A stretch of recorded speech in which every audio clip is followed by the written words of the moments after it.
चलिए, तो आपको बताना है पहला क्वेश्चन। आप लोग ध्यान से सुनिए, पहला क्वेश्चन ध्यान से सुनिए। क्वेश्चन आपका दिया गया है कर्क रेखा, कर्क रेखा किस राज्य से, किस राज्य से होकर गुजरती है, होकर गुजरती है। ठीक है, और ये इसके लिए मैं आपको ऑप्शन दूंगी। ठीक है, ऐसे नहीं सबको बताना है, ऑप्शन दूंगी। पहला तो आपका ऑप्शन है उड़ीसा, पहला ऑप्शन है आपका उड़ीसा। दूसरा ऑप्शन है बिहार, बिहार, या बिहार से अब अलग हो गया है झारखंड, तो हम ब्रैकेट में झारखंड भी करेंगे। ठीक है, नेक्स्ट हमारा रहेगा उत्तर प्रदेश, उत्तर प्रदेश, और चौथा ऑप्शन है आंध्र प्रदेश, आंध्र प्रदेश। सबसे पहले जिसका आंसर आएगा उसे आज रोटी बनानी पड़ेगी। तो सबसे पहले सर का आंसर आया है।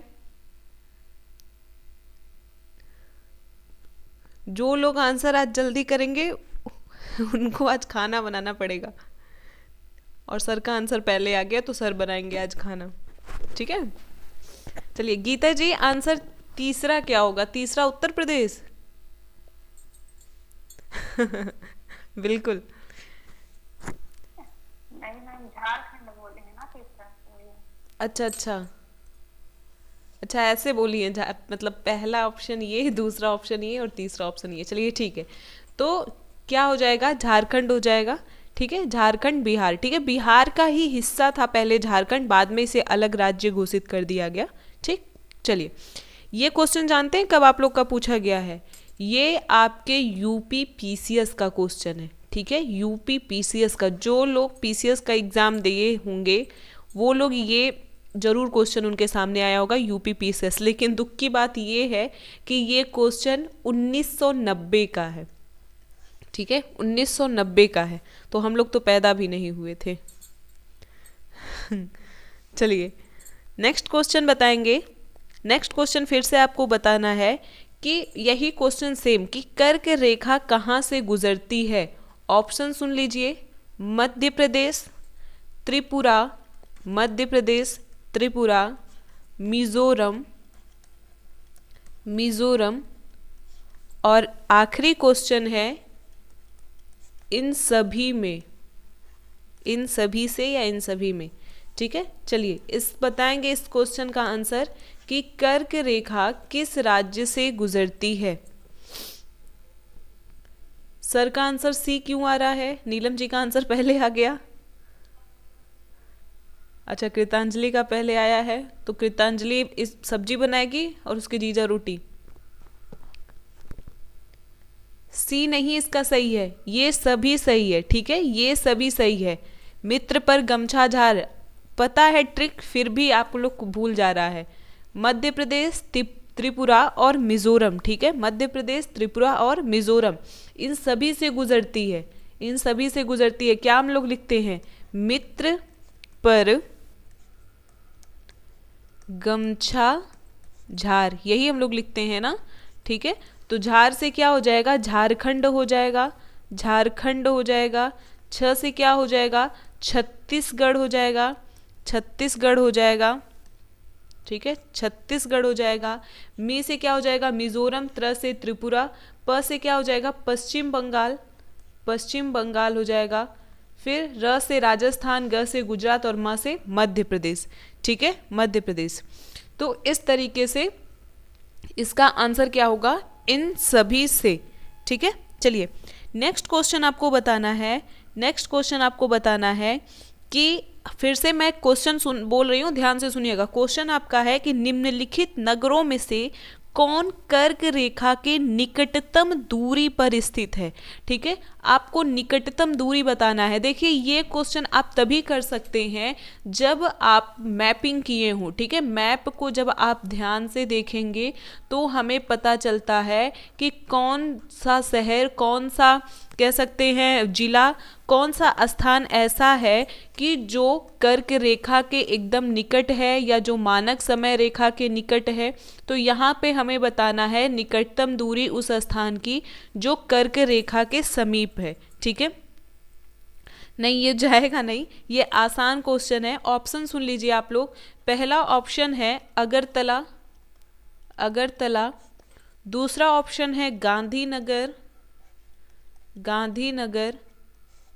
तीसरा ऑप्शन आपका है जबलपुर। ये आसान क्वेश्चन है क्योंकि यही क्वेश्चन बार बार रिपीट किया जाता है। ठीक है, जबलपुर। और चौथा है उज्जैन। ठीक है, चौथा है उज्जैन। Very good. देखिए कितना आसान क्वेश्चन है क्योंकि गांधीनगर ही बार बार पूछा जाता है। ठीक है, गांधीनगर सबसे ज़्यादा ये पूछा जाता है। और अगर गांधीनगर आपके ऑप्शन में नहीं दिया जाता है तो एक और जगह का नाम दिया जाता है रांची। ठीक है, रांची, रांची। बिल्कुल बिल्कुल उड़ा दिए सबसे पहले, सर का जवाब सबसे पहले आया था। ठीक है, चलिए यही क्वेश्चन सेम फिर से बताना है आपको कि कौन सा नगर है जो कर्क रेखा के एकदम नज़दीक में स्थित है। पहला तो सुन लीजिए दिल्ली। ठीक है, दूसरा ऑप्शन है कोलकाता। तीसरा ऑप्शन है आपका जोधपुर। और चौथा ऑप्शन है आपका नागपुर। ये चार ऑप्शन हो गए। सी आंसर आ रहा है सभी लोगों का, सी आंसर आ रहा है। चलिए अब अगर देखा जाए तो ये सभी लोगों का आंसर गलत है क्योंकि इसका सही आंसर होगा कोलकाता। ठीक है, सही आंसर क्या होगा? कोलकाता। नहीं, कोलकाता कहाँ पड़ता है भैया? पश्चिम बंगाल में, पश्चिम बंगाल में। ठीक है, ऐसा थोड़ी ना कि आप पश्चिम बंगाल में ही तो कोलकाता पड़ता है और पश्चिम बंगाल से गुजरती है हमारी कर्क रेखा।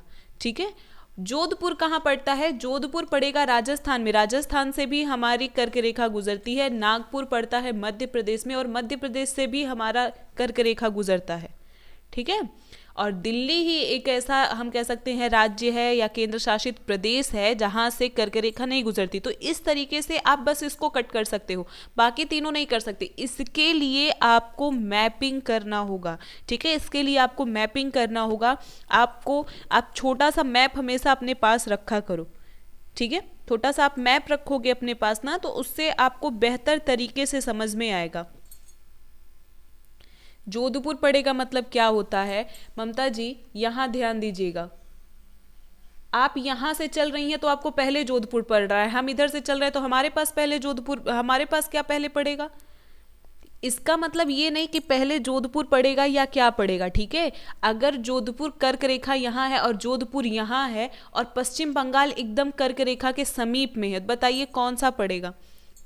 कोलकाता ही पड़ेगा ना। यही क्वेश्चन था आपका, ऐसा नहीं है कि आप पहले और बाद में वाला क्वेश्चन है। ठीक है, चलिए तो ये आपका कर्क रेखा से क्वेश्चन हो गया। कल अच्छे से आप लोग मानक समय रेखा पढ़ करके आइएगा। ठीक है, मानक समय रेखा पर पढ़ करके आएंगे तो उससे हम लोग क्वेश्चन किया जाएगा। ठीक, चलिए तो क्लास शुरू करेंगे हम लोग, कुछ चीज़ें पढ़ेंगे, रिपीट करेंगे अच्छे से।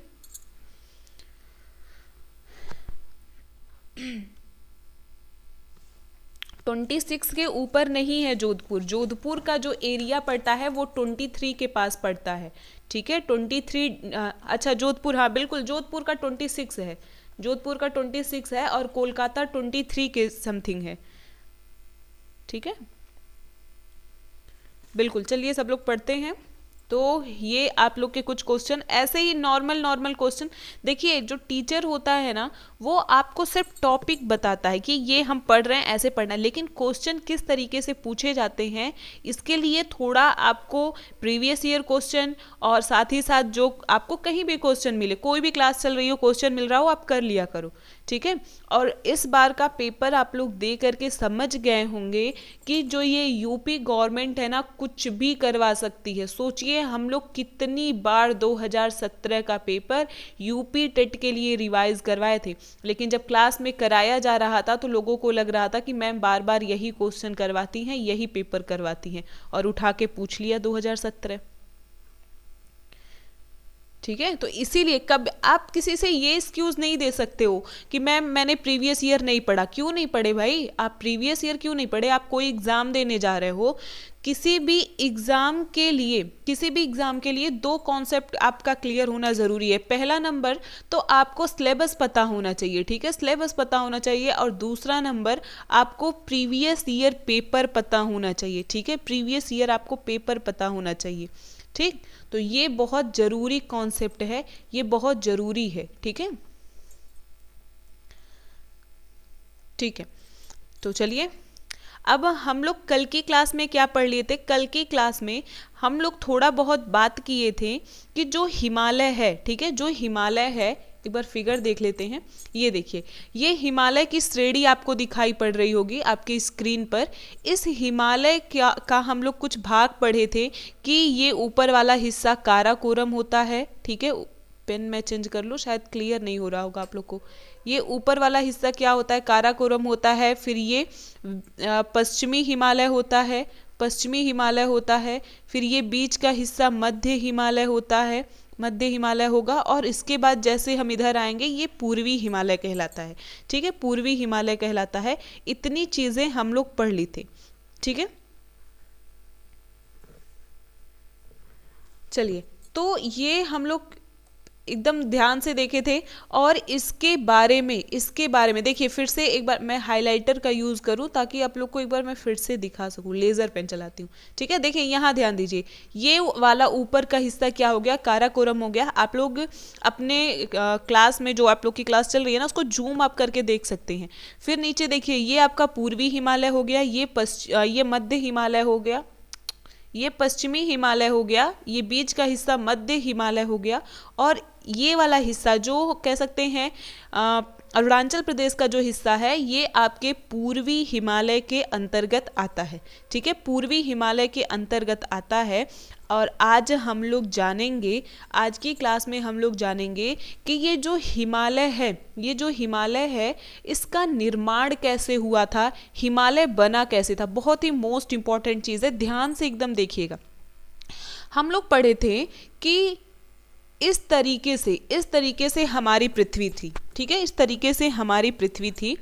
और पृथ्वी में, जो हमारी पृथ्वी थी उस टाइम पे, उसमें सिर्फ एक ही भूभाग था, सिर्फ एक ही विशाल भूभाग था, ठीक है, जिसे हम किस नाम से जानते हैं? कोई बताएगा किस नाम से हम इसे जानते थे? जो एक भूभाग था, और किस सागर में वो घूम रहा था, किस सागर में वो घूम रहा था?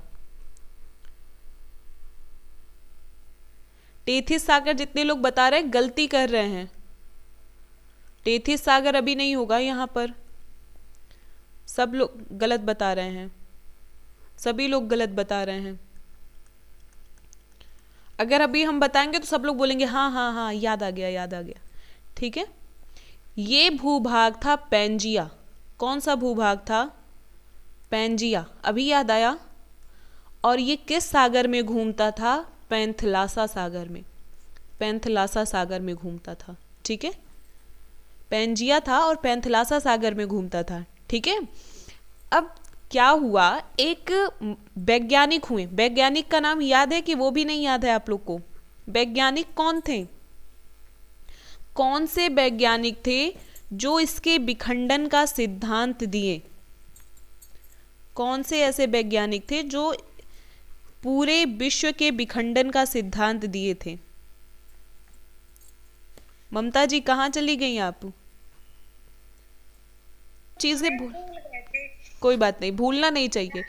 तो ए बेगनर नाम के एक वैज्ञानिक हुए, एक बेगनर नाम के एक वैज्ञानिक हुए, और इन्होंने बताया, ये देखिए ये वैज्ञानिक जो थे ना, ये कह सकते हैं कि भौगोलिक वैज्ञानिक नहीं थे। ये भूगोल का अध्ययन नहीं करते थे कि कौन सा सागर बन रहा है, कौन सा क्या बन रहा है, ठीक है। ये बताते थे हमें, ये हमें ये बताते थे कि हमारा मानसून कैसा है, ठीक है। यानी कि कह सकते हैं ये मौसम से संबंधित वैज्ञानिक थे। किससे संबंधित वैज्ञानिक थे? मौसम से संबंधित वैज्ञानिक थे। तो इन्होंने ये कैसे बताया कि ये 2 भागों में बटा था, ठीक है। कैसे इन्होंने बताया कि जो पृथ्वी है ये पहले एक ही हिस्से का टुकड़ा थी, बाद में ये कई भागों में बटी। इन्होंने जब अध्ययन करना शुरू किया तो इनको मिला कि जो रूस के क्षेत्र में जैसा मौसम हुआ करता था, ठीक है, रूस के क्षेत्र में जैसा मौसम हुआ करता था वैसा ही मौसम इन्हें दक्षिण अमेरिका में भी मिला। इन्हें वैसा ही मौसम दक्षिण अमेरिका में भी मिला, वैसा ही मौसम इन्हें ऑस्ट्रेलिया में भी मिला। तब इनके दिमाग में आया कि ये तो ऐसी थ्योरी है, अब दोबारा पूछिए तब बता दूंगा। ये ऐसी थ्योरी थी कि इनके दिमाग में धीरे धीरे आना शुरू हो गई कि कहीं ना कहीं जो पूरा भूभाग है वो पहले एक ही हुआ करता था। जो पूरा भूभाग है पहले एक ही हुआ करता था। आप विश्व के मैप को उठा करके देखेंगे ना तो आपको देख करके ही पता चल जाएगा। आप देखिए कभी ऑस्ट्रेलिया का जो हिस्सा है और भारत के हिस्से को आप मिलाएंगे ना तो वो उस जगह पर सेट हो जाता है, ठीक है, उस जगह पर सेट हो जाता है। तो सबसे पहले ए वेगनर ने ही बताया था, ए वेगनर ने ही बताया कि जो भूभाग है ये 2 भागों में बटा है, ठीक है। सबसे पहले ये भूभाग कितने भागों में बटेगा? 2 भागों में बटेगा। ऊपर वाले हिस्से को हम क्या कहते हैं? ऊपर वाले हिस्से को हम अंगारा लैंड बोलते हैं। क्या बोलते हैं?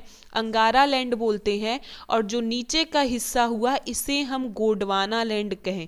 क्या कहें? गोंडवाना लैंड कहें, ठीक है। बाद में धीरे धीरे इसमें विखंडन होता रहेगा। और दूसरी चीज, पृथ्वी के गति के कारण, पृथ्वी की जो गति हो रही है इसके कारण कुछ भाग क्या होता है, इसका ऊपर तैर करके चला जाता है उत्तरी भाग में और कुछ भाग इसका नीचे आ जाता है। और सबसे बड़ी चीज कि जब पृथ्वी का जो एक भूभाग था जब ये 2 भागों में बटा ना तो बराबर हिस्सों में नहीं बटा। अंगारा लैंड बहुत बड़ा हिस्सा था, ठीक है। अंगारा लैंड बहुत बड़ा हिस्सा था जो हमारा उत्तरीय पूरा देख सकते हैं, विश्व के उत्तरीय भाग में हमें नजर आता है। इसीलिए उत्तर में सबसे ज्यादा भूभाग है, ठीक है। और गोंडवाना लैंड एक छोटा हिस्सा था जो हमें दक्षिण के क्षेत्र में नजर आते हैं, ठीक है, दक्षिण के क्षेत्र में नजर आते हैं। तो जब ये 2 भागों में बट गया, ये सागर हो गया और ये आपका कह सकते हैं अंगारा लैंड हो गया और ये गोंडवाना लैंड हो गया। तो बीच में ये जो सागर बना, बीच में बनता है टेथिस सागर। कौन सा सागर बनता है? टेथिस सागर बनता है, टेथिस सागर बनता है, ठीक है। बिल्कुल हम लोग भी सरक रहे हैं, ये बिल्कुल सही है। देखिए आप कई वर्षों का अध्ययन करेंगे, कई वर्षों के मैप का अध्ययन करेंगे तो पता चलेगा कि हम लोग भी सरक रहे हैं, ठीक है। हमारा जो संरचना है, हमारी जो पृथ्वी की संरचना है, कभी भारत अगर यहाँ पे हुआ करता था तो अब धीरे धीरे भारत की जो स्थिति है ये उत्तर की तरफ बढ़ रही है। कहाँ बढ़ रही है? उत्तर की तरफ बढ़ रही है। और कुछ वर्षों के बाद देखिएगा, अभी हम पढ़ते हैं भारत की मुख्य भूमि का विस्तार 8 अंश से ना, तब कुछ समय के बाद हम पढ़ेंगे 9 अंश से, कुछ समय के बाद 10 अंश से। लेकिन आप ऐसा नहीं सोच सकते कि ये 2-4 दिन में हो जाएगा, ठीक है, ये 2-4 दिन में हो जाएगा। ये वर्षों के बाद, ये करोड़ों वर्षों के बाद ये घटना होती है, ठीक। अब यहाँ पे नोटिस करिए, तो ये अंगारा लैंड हो गया, गोंडवाना लैंड, बीच में क्या हो गया? बीच में स्थित हो गया टेथिस सागर। बीच में क्या हुआ? टेथिस सागर हो गया। और ये वाला जो हिस्सा है हमारा अंगारा लैंड का जो हिस्सा है, अंगारा लैंड का जो हिस्सा है ये उत्तरी भाग में ज़्यादा चला गया। यानी कि यहाँ पर आप देखेंगे तो ये धीरे धीरे ध्रुवों की तरफ ज़्यादा है, ठीक है, ध्रुव की तरफ ज़्यादा है, 90 अंश की तरफ ज़्यादा है। तो 90 अंश की तरफ ज़्यादा होने की वजह से यहाँ पर बर्फ इकट्ठा होने लगा, ठीक है, बर्फ पड़ने लगा और इसकी वजह से यहाँ पे नदियाँ बनने लगी। क्या बनने लगी? नदियाँ बनने लगी। जब बर्फ बनेंगे ना, जब बर्फ बनेंगे और फिर से सूरज निकलेगा तो ये ग्लेशियर पिघलेगा और यहाँ से बनेंगी नदियाँ। नदियाँ निकलेंगी और नदियाँ अपने साथ बहुत सारे गाद बहा के लाएंगी, मृदा बहा करके लाएंगी। क्या बहा के लाएंगी? मृदा बहा करके लाएंगी, जो टेथिस सागर में ला करके गिराएंगी। कहाँ गिराएंगी? टेथिस सागर में गिराएंगी, ठीक है, टेथिस सागर में गिराएंगी। एक मिनट मैं थोड़ा इरेज करके बनाऊं फिर से।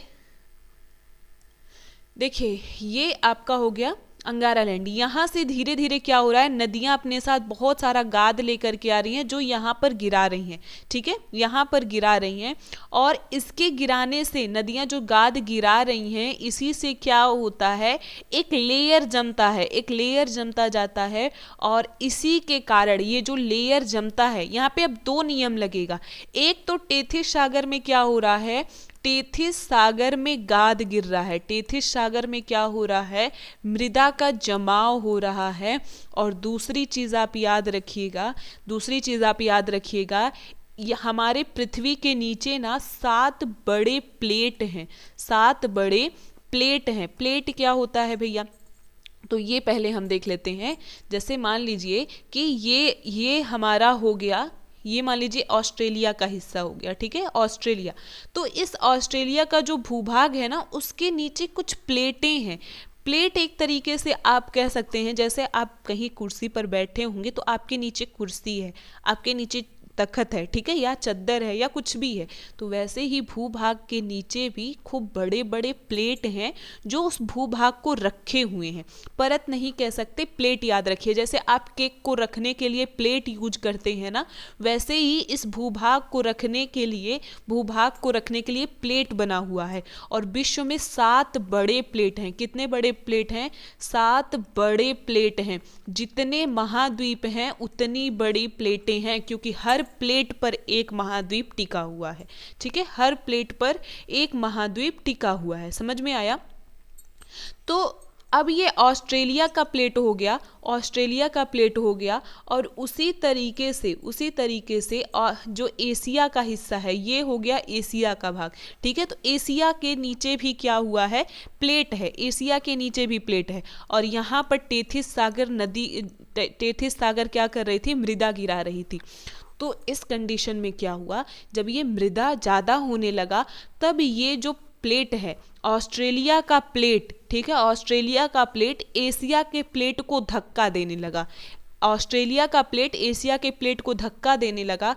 अब मान लीजिए कि कोई भी हम यहाँ पर कोई भी एक कॉपी को रख करके हम दोनों साइड से धक्का अगर देंगे, वो नाम बता दीजिए क्या? वो ऑस्ट्रेलियन प्लेट एशियाई प्लेट ही कहलाता है, वही उसका नाम है, ठीक है। तो जब धक्का देंगे तो वो बीच वाला हिस्सा क्या हो जाएगा, उभर जाएगा।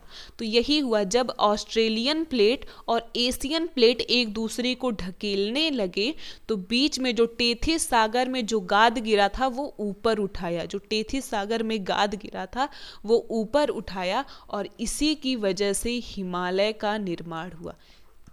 इसी की वजह से क्या होता है, हिमालय का निर्माण होता है, ठीक है। बताएं तो प्लेटों का नाम उस महाद्वीप के नाम से ही जाना जाता है। एशिया का जो प्लेट है उसे एशियन प्लेट ही कहते हैं, उत्तरी अमेरिका का प्लेट बोलते हैं, दक्षिणी अमेरिका का प्लेट बोलते हैं, ठीक है, और कोई नाम नहीं है उसका। बिल्कुल, हिमालय का निर्माण हो गया। समझ में आया आप लोग को कि किस तरीके से हिमालय का निर्माण हुआ। देखिए ये शॉर्ट में मैंने आपको बहुत दिन पहले से पढ़ा रखा है। लिखना क्या है, मैं अभी ये डेटा अगर आपको लिखना है तो लिख सकते हैं, नहीं तो मैं पॉइंट वाइज लिखवा दे रही हूँ आपको, ठीक है। इतना मैंने आपको समझाने के लिए इस तरीके से लिखा है।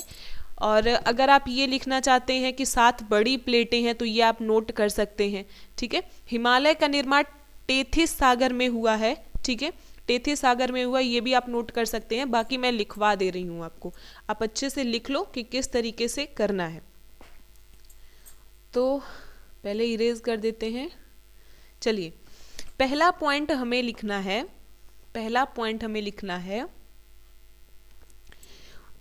हिमालय के निर्माण हिमालय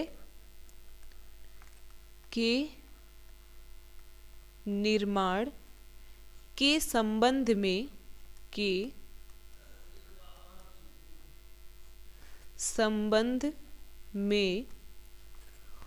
कोबर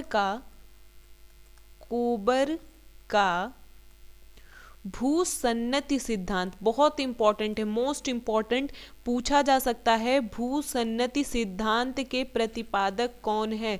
तो भूसन्नति सिद्धांत के प्रतिपादक कौन है? कोबर है। सिद्धांत एवं हैरी हेस का प्लेट विवर्तनीय सिद्धांत, विवर्तनिकी, इस तरीके से लिखे, विवर्तनिकी सिद्धांत सर्वाधिक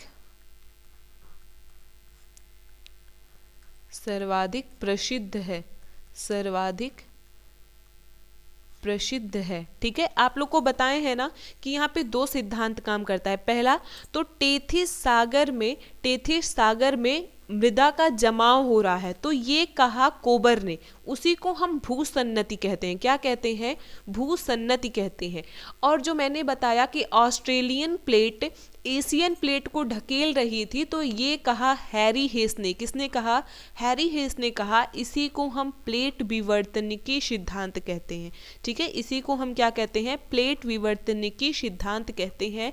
यहाँ से 4-5 क्वेश्चन बन सकते हैं, ध्यान से सुनिएगा। पहला क्वेश्चन आपका बनेगा कि भूसन्नति का सिद्धांत किसके द्वारा दिया गया है? कोबर के द्वारा। या इसी को घुमा के पूछेगा, कोबर ने कौन सा सिद्धांत दिया? भूसन्नति का सिद्धांत दिया। ठीक है, हैरी हेस ने कौन सा सिद्धांत दिया? प्लेट विवर्तनिकी सिद्धांत दिया। या फिर से घुमा के पूछेगा, प्लेट विवर्तनिकी सिद्धांत किसने दिया था? हैरी हेस ने दिया था। ठीक है, नेक्स्ट पॉइंट क्या आपसे पूछा जाता है? भूसन्नति का सिद्धांत या प्लेट विवर्तनी का सिद्धांत किससे संबंधित है? तो ये संबंधित है हिमालय के निर्माण से। ये संबंधित है हिमालय के निर्माण से। क्लियर है? इतनी चीजें आप सबको क्लियर है? इसीलिए कोबर ने क्या कहा? भूसन्नति को पर्वतों का पालना कहा। ठीक है, चलिए आगे अब हम लोग नेक्स्ट पॉइंट पर चलेंगे। अगला पॉइंट हम लिखेंगे, देखिए ये मैं नहीं लिखवा रही हूँ कि जो कोबर है उन्होंने बताया कि टेथिस सागर में क्या हुआ था? भूसन्नति हुआ था। ठीक है, ये बहुत पुरानी चीजें हो गई, मैंने आपको समझा दिया है कि यहाँ पे 2 नियम फॉलो होंगे। एक तो भूसन्नति का हो रहा है जहाँ पे अवसादों का क्या हो रहा है? जमाव हो रहा है। ठीक है, और दूसरा क्या हो रहा है? दूसरा ऑस्ट्रेलियन प्लेट और एशियाई प्लेट एक दूसरे को ढकेल रहे हैं, जिससे धीरे धीरे, देखिए इधर से भी ढकेल रहे हैं और इधर से भी ढकेल रहे हैं, जिससे धीरे धीरे क्या होती है? बीच की भूमि ऊपर उठ जाती है। बीच की भूमि क्या होती है? ऊपर उठ जाती है। तो ये आपके क्या हो जाएंगे? प्लेटों के ढकेलने की वजह से होते हैं। ये आपके एग्जाम में नहीं पूछे जाएंगे, बस समझ के रखना है आपको। ठीक है, ये समझ के रखना है। एक पॉइंट नोट करना है आपको कि टेथिस सागर में, मैं लिखवा दे रही हूं, लिखिए टेथिस सागर में, टेथिस सागर में भूसन्नति के कारण, भूसन्नति के कारण मतलब मृदा के जमाव के कारण हिमालय का निर्माण हुआ। हिमालय का निर्माण हुआ। ठीक है, एक पॉइंट और इसमें हमें लिखना है, एक पॉइंट और लिखना है हमें, साथ ही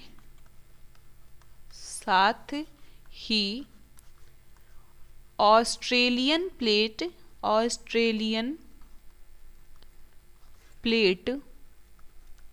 के द्वारा, ऑस्ट्रेलियन प्लेट के द्वारा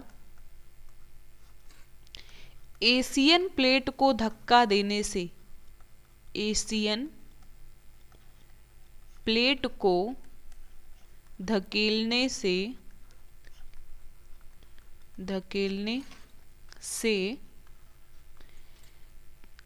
जमी मृदा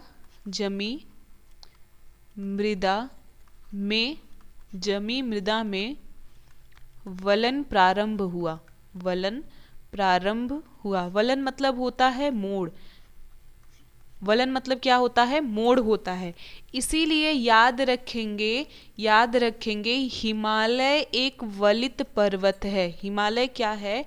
एक वलित पर्वत है, यानी कि मुड़ा हुआ पर्वत है।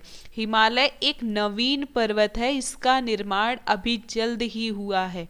ठीक है, जल्द मतलब ये नहीं कल परसों में, ठीक है, ऐसा नहीं कल परसों में, मतलब 7-8 करोड़ वर्ष धीरे धीरे हो जा रहे हैं हिमालय के निर्माण का प्रारंभ जब से हुआ था।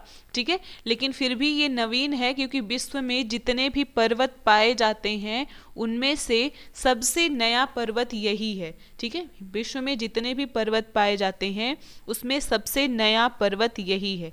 ठीक है, नहीं कल नहीं हुआ था, परसों हुआ था। ठीक, चलिए, तो ये सारे पॉइंट आप सब नोट कर लो। अगले पॉइंट पे हम चलेंगे। अगला पॉइंट हम लिखेंगे सर्वप्रथम हिमालय में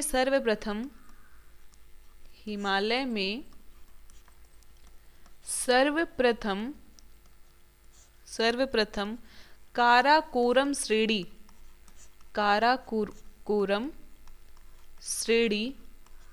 या काराकोरम श्रेणियों का निर्माण हुआ। काराकोरम श्रेणियों का निर्माण हुआ, ये पूछा जाता है आपके एग्जाम में, मोस्ट इम्पॉर्टेंट है। आप याद इसको रखेंगे कि सबसे पहले किस श्रेणी का निर्माण हुआ। सबसे पहले काराकोरम श्रेणी का निर्माण हुआ था। ठीक है, ये जितने भी पॉइंट मैं करा रही हूँ आप लोग को, बहुत मोस्ट इम्पॉर्टेंट पॉइंट है। ठीक है, मोस्ट इम्पॉर्टेंट पॉइंट है। देखिए, अब इस मैप को एक बार आप दोबारा देखिए। इस मैप को जब आप देखेंगे ना, तो देखिए ये वाला हिस्सा आपका काराकोरम श्रेणी हो जा रहा है। ये वाला हिस्सा क्या हो जा रहा है? यहाँ पे ध्यान से देखिए, ये जो लेजर चल रहा है आपको रेड रेड दिख रहा होगा, ये आपका काराकोरम श्रेणी है जो सबसे पहले निर्मित हुआ। ठीक है, और आप देखेंगे इसी काराकोरम श्रेणी के ऊपर ये आपको पामीर की ग्रंथि दिख रही होगी। पामीर की कह सकते हैं, गांठ हम इसे कहते हैं। ठीक है, पामीर की गांठ कहते हैं, या पामीर का पठार भी हम इसे कहते हैं। ठीक है, तो ये ऐसी श्रेणियां हैं कि जब बलन पड़ रहा था तो जब इधर से ढकेला जा रहा था, देखिए यहाँ से जब ढकेला जा रहा था और इस साइड से जब एशियन प्लेट एक दूसरे को ढकेल रहे थे, तो ये वाली श्रेणी जो है ये सबसे दूर रही। ठीक है, इन सब के कह सकते हैं दबाव से, इन सब के फोर्स से उस पर उतना बल नहीं पड़ा, जिसके कारण वो ज़्यादा ऊपर नहीं उठा। ठीक है, जिसके कारण वो ज़्यादा ऊपर नहीं उठा, और ज़्यादा ऊपर अगर नहीं उठेगा तो वो पठार बन जाएगा। क्योंकि पठार आपको पता है कि पठार क्या होता है, थोड़ा सामान्य भूमि से थोड़ी सी ऊंची भूभागी होती है, लेकिन ऊपर समतल होता है। जब कह सकते हैं कि एशियन प्लेट और ऑस्ट्रेलियन प्लेट एक दूसरे को ढकेल रहे थे, तो जहां पर ज्यादा दबाव पड़ा वो हिमालय बना। लेकिन इसके पीछे का जो हिस्सा था, हिमालय जो वर्तमान में है, उसके पीछे का जो हिस्सा था, वहां पर बहुत ज्यादा फोर्स ना बनने के कारण, बहुत ज्यादा दबाव ना बनने के कारण वो जो क्षेत्र हुआ वो पठार बन गया। और अगर वहां पे थोड़ा और फोर्स पड़ा होता ना, तो वो भी आज हिमालय का हिस्सा हो गया होता। ठीक है, क्लियर है चीजें? हिमालय, देखिए बर्फ के लिए 2 फैक्ट बहुत ज्यादा जरूरी है। हिमालय के मतलब बर्फ के लिए 2 फैक्ट बहुत अनिवार्य है। आप कह सकते हैं कि ठंड कहाँ पर पड़ती है। सबसे पहले तो अक्षांश रेखा इसके लिए हमें बहुत ज़्यादा इंपॉर्टेंस देती है। अगर हम 0 अंश से जितना ऊपर जाएंगे, 0 अंश से जितना ऊपर हम जाएंगे, उतना ही ज़्यादा हमारे टेम्परेचर डाउन होगा। ठीक है, तो हिमालय जो है, आप इसका विस्तार अगर देखेंगे तो ये बहुत ही ज़्यादा, मतलब 37 अंश 38 अंश, ये हमारा कह सकते हैं एक तरीके से बिल्कुल वो ये रहा हमारा ध्रुव, ठीक है, ये बिल्कुल ध्रुवों के करीब होने लगा है, ठीक है। तो एक तो सबसे पहली रीजन ये है कि ये ध्रुवों के थोड़ा नज़दीक है, और दूसरी चीज़ हिमालय की जो ऊंचाई है, हिमालय की जो ऊंचाई है, इसके कारण भी इस पर क्या होता है, बर्फ पड़ता है। क्योंकि हम पढ़े हैं कि जब हम वायुमंडल में समताप मंडल के ऊपर जाते हैं, मध्य मंडल में और ऊपर जाते हैं, तो धीरे धीरे टेम्परेचर क्या होता है, डाउन होता है। तो इसके कारण भी, यानी कि ऊंचाई और दूसरा अक्षांश रेखा, इस दोनों के कारण हिमालय पर बर्फ पड़ता है। क्लियर है? इस दोनों के कारण हिमालय पर बर्फ पड़ता है। कुछ पॉइंट और लिखेंगे, फिर बाकी की चीज़ें हम लोग कल देखेंगे, ठीक है।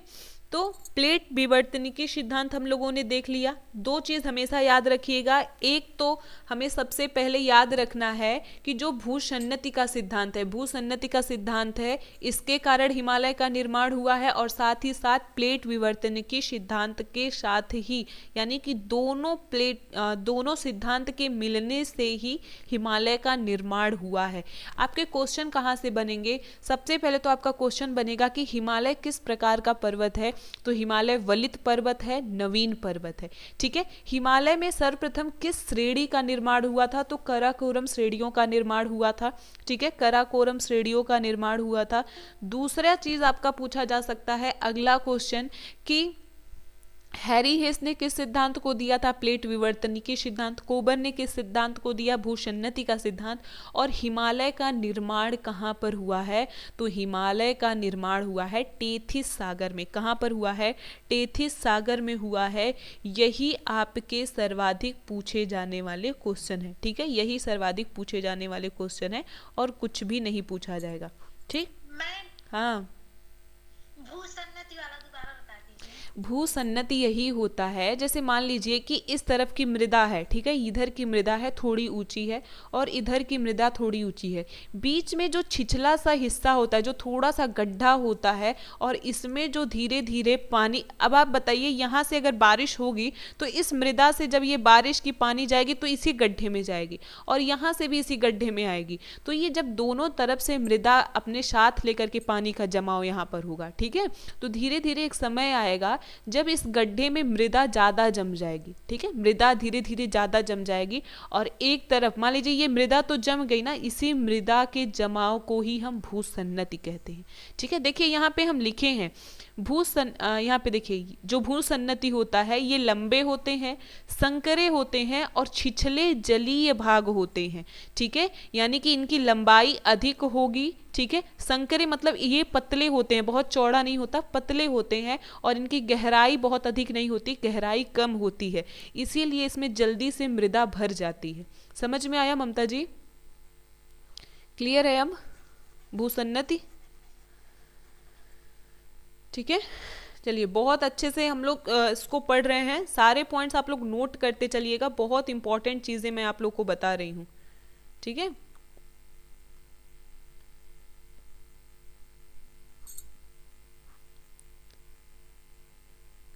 ये देखो कच्चा बादाम इनको दिख रहा है। चलिए, और एक क्वेश्चन और पूछा जा सकता है कि पामीर की ग्रंथि कहाँ पर है, पामीर का पठार कहाँ पर है, तो ये याद रखेंगे आप लोग, हिमालय के दूसरे साइड में है। ये हिंदकुश पर्वत है। कौन सा पर्वत है? हिंदकुश पर्वत है। और यहाँ पे दूसरे साइड देखिए कुन्नूल श्रेणी आती है, कुन्नूल पर्वत श्रेणियाँ हैं। दोनों पर्वत श्रेणियाँ जहाँ पर मिलती हैं वहीं पर होता है ग्रंथि, वहीं पर क्या होता है? ग्रंथि होता है। ऐसे जब हम लोग नीचे दक्षिण भारत पढ़ेंगे तो दक्षिण भारत में भी नीलगिरी की पहाड़ियां, नीलगिरी की ग्रंथि हमको पढ़ने को मिलेगी, ठीक है। तो हमेशा याद रखेंगे आप लोग, ग्रंथि क्या होता है? ग्रंथि हम कहते हैं जब दो अलग अलग पर्वत श्रृंखला आकर के एक जगह पर मिलती हैं। जैसे एक साइड से आ रही है हिंदुकुश, एक साइड से क्या आ रही है? हिंदुकुश पर्वत श्रृंखला आ रही है, और दूसरे साइड से कुनलून आ रही है, ठीक है, कुनलून पर्वत श्रेणी आ रही है। तो दोनों जहां पर आकर के मिलेंगी उसे ही हम पामीर की ग्रंथि या पामीर का पठार कहते हैं, ठीक है। क्लियर है सबको?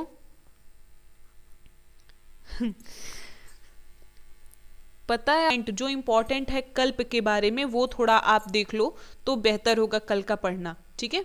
यहाँ पे समझ लेते हैं। सबसे पहले आप ये जानिए कि जो हमारी पृथ्वी है, ठीक है, जो हमारी पृथ्वी है उसके समय को या उसके निर्माण के आधार पर हम समय को कैसे बांटे हैं, ठीक है। बहुत ही मोस्ट इंपॉर्टेंट चीज़ बता रहे हैं, ध्यान से एकदम सुनेंगे तो चीज़ें अपने आप क्लियर हो जाएंगी, ठीक है।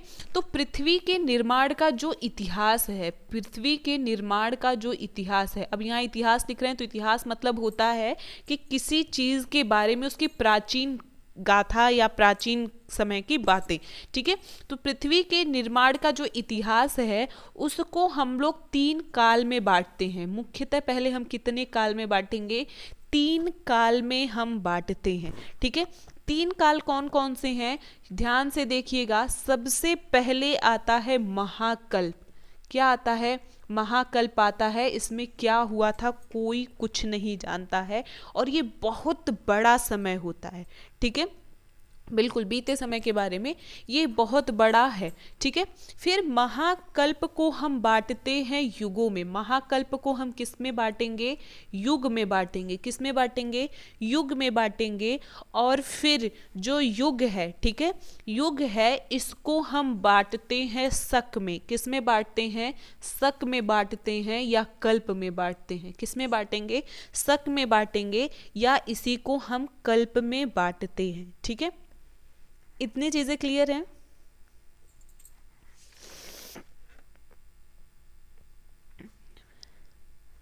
इतना समझ में आया आप लोग को? सबसे पहले जब हम पृथ्वी का इतिहास देखेंगे, पृथ्वी का इतिहास देखेंगे तो पृथ्वी के इतिहास में पहले आएगा महाकल्प।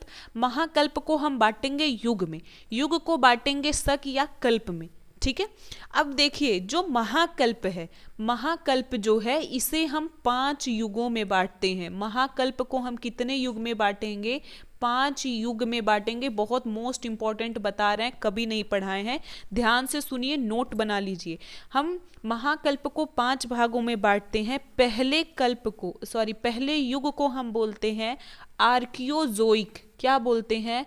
आर्कियोजोइक बोलते हैं।